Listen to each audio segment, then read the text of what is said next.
It's good to know about the Christian writings of the late first century. While not a part of the New Testament, they inform us about the issues and concerns of the early church. Which is part 8 of a series, will help you to get familiar with the Didache, the letter of Clement of Rome to Corinth, the shepherd of Hermas, and the letters of St. Ignatius of Antioch. I'm Gene van der Zanden, author of Passion and Purpose and Mark's Passion, interesting historical novels about the people and events that shaped the early church. The Didache, or teaching, is mentioned in Theophilus of Antioch and Clement of Alexandria.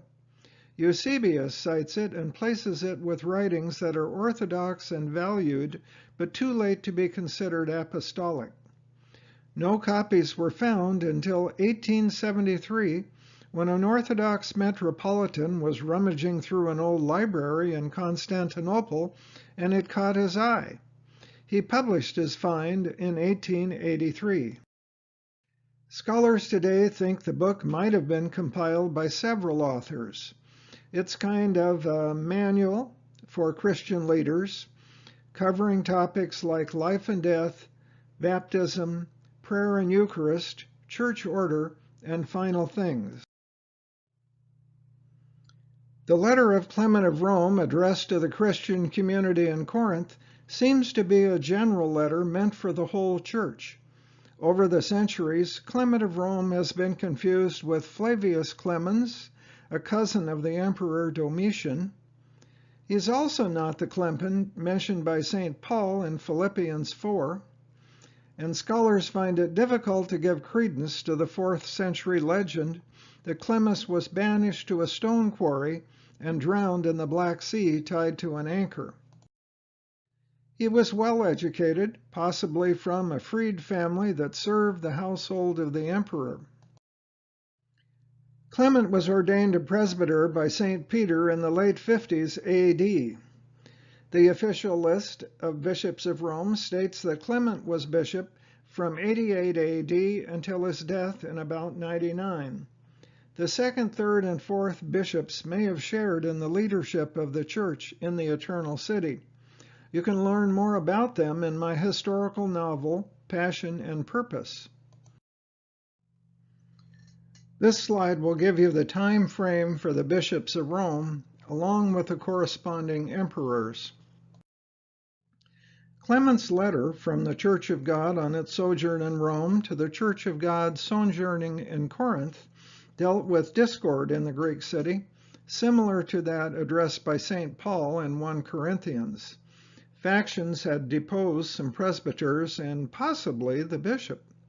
Clement admonished the division and demanded that the clergy be returned to office.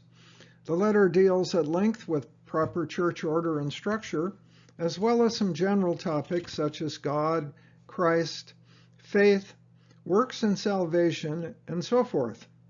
While it was not included in the New Testament, the letter greatly influenced the church in the 2nd century and beyond.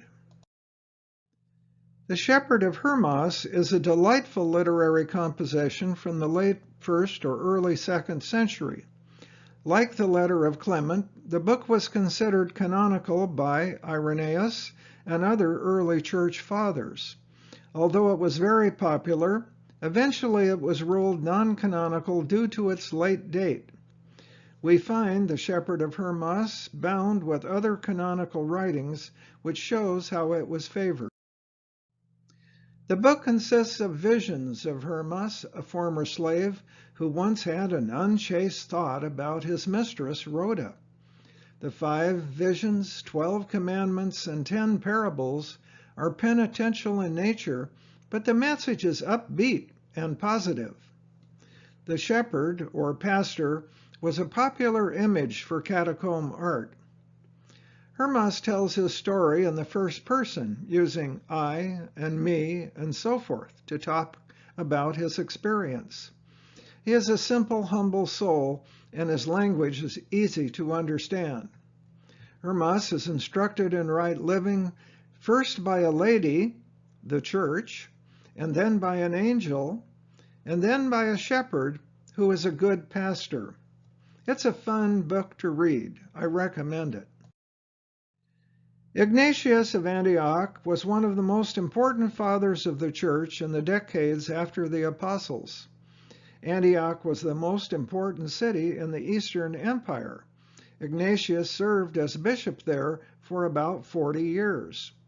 He was martyred under Trajan in the early 2nd century, but on his way to execution, Ignatius wrote 7 letters which survive and still shape the life of the church today. A number of later writings were attributed to Ignatius but are not considered authentic. Ignatius of Antioch is best known for his fight against heresy and schism.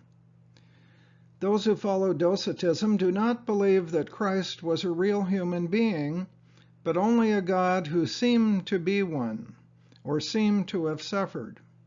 They said Jesus was not actually human, not born of a woman, and he could not shed blood or die.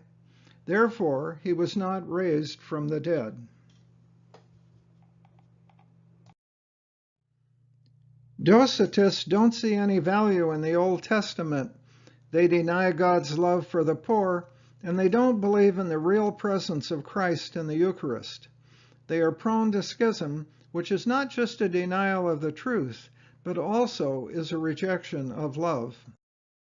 Because they don't have a sacramental worldview, Docetists not only deny the Incarnation and the Eucharist, but also the authority of the clergy. Ignatius insists on unity in the Church under the authority of the bishop. You can get a better understanding of Docetism by reading Passion and Purpose.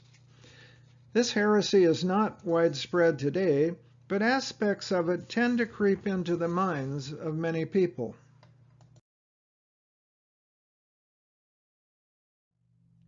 Would you like to follow up more? It's a good idea to read all that you can about the early church. The more you know, the more meaningful the Gospels will be for you. So watch the other videos in this series and you'll learn a lot more. To find them, go to our channel, Mark's Passion. You'll probably want to read Passion and Purpose, my romantic historical novel about Clement of Rome, and Mark's Passion, my historical novel about the adventures of St. Mark, who first put the gospel in writing. All of the historical events depicted in the books are factual, and it's an interesting way and a fun way to learn more. And I recommend that you go to my website, markspassion.com, and look at the free articles and information you'll find there. There are illustration, maps, articles, and loads of links to other study sources. So get your copy of Passion and Purpose and Mark's Passion, click on the Amazon.com link below this video, and go order. And thanks for watching.